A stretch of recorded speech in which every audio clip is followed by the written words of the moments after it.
Алматы қаласында халқымыздың көне мұрасы мен асыл қазынасын дәріптейтін ерекше орын бар. Ол Ықылас Түкенұлы атындағы музыкалық халық аспаптар мұражайы.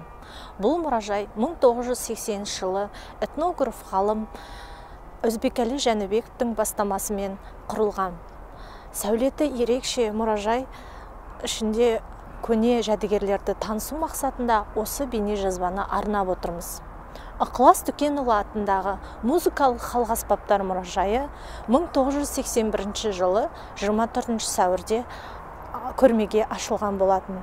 Және де сол уақытта бұл мұражайда 400-ден астам экспонаттар және 40-тан астам қазақ халқының музыкалық аспаптары болған. 1990 жылы 11 наурызда осы мұражайға 19-20 ғасырда өмір сүрген атақты қобызшы күйші композитор Ықылас Түкенұлы аты берілген.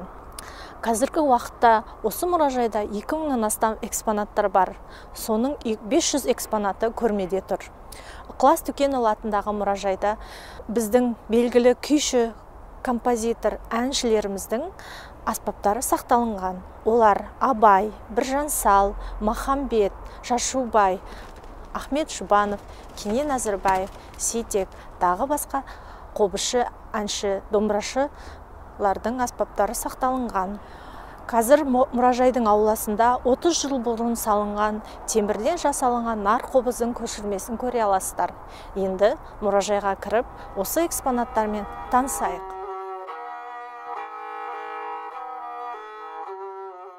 Ықылас Түкенұлы атындағы музыкалық халық аспаптар мұражайында 9 экспозициялық зал бар. Залдар олар кіреберіс залы, мемориалдық залдар, шеберлер залы, қобыз залы, Азия және Африка залы, Европа музыкалық аспаптар залы, түркі тілдес елдердің музыкалық аспаптар залдары бар. Енді осы залдарды таныса өтейік. Музейде 2000-ға жуық аспаптар бар, соның 500-і осы көрмеде қойылған. Ең алғаш болып дабыл аспабы тіркелген. Және де ескіден қалған жәдігеріміз нар қобыз сынды.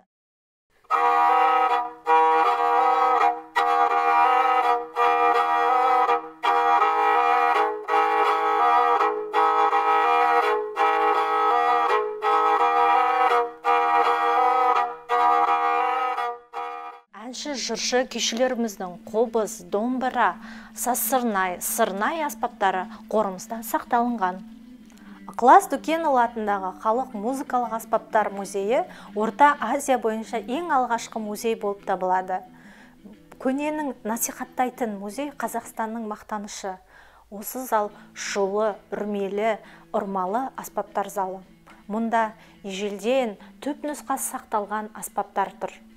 Ол қоңыраулар, тұяқтас, зырылдауық, сақпан және де ұрып, соғылып ойналатын аспаптар, қос дүңкілдек және дабыл, ұрмалы аспап, қол дабыл. Ежелде адамдар би және әнді осы аспаптардың сүйемелдеуімен орындаған. Және бақсылық мифологияда да осындай ұрып соғатын аспаптар пайдаланған болатын. Осы аспаптар адамдардың тұрмыстық жағдайымен жасалынған аспаптар болып саналады. Мемориалдық музыкалық аспаптар залы бұл зал көненің көзін көрген қымбат зал деп айтсақ болады. Себебі мұнда ең бағалы коллекциялар бар. Нағыз қазақ емес, нағыз қазақ домбыра демекші, мұнда домбыраның бойында жатқан ежелді эпостық жыршы күйшілердің өздерінің ұстаған музыкалық аспаптары қойылған. Олар Абай, Шәкәрім, Біржан Сал, Дина, Қазанғап, Құрманғазы, Ахмет Жұбанов, Нұрғиса Тілендиевтің аспаптарын көруге болады. Бұл зал қобыз аспабына арналған зал. Мұнда Қорқыт атамыздан басталған бақсы балгер жыршылардың, күйшілердің, орындаушылардың аспаптары бар. Олар Дәулет Мықтыбаев, Жаппас Қаламбаев, Ықылас Түкенұлы сынды қобызшылардың аспаптарын тамашалауға болады.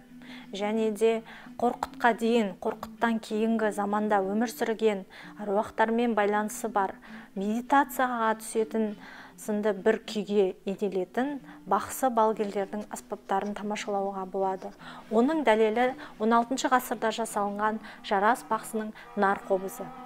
Және де бұл жерде өте қымбат деген аспаптарды көре аласыз.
Түркі тілдес музыкалық халық аспаптар залы.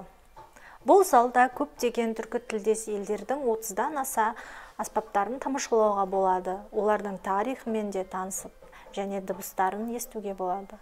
Оның ішінде тапшур, дутар, рубоб, және тағы басқа аспаптарды көре аласыз. Әлем халықтарының музыкалық аспаптарына арналған бұл музейде 3 зал бар. Сол залдың бірі осы залда Қытай, Кәріс, Индонезия, Индия және Таиланд елдерінің ұлттық музыкалық аспаптары орналасқан.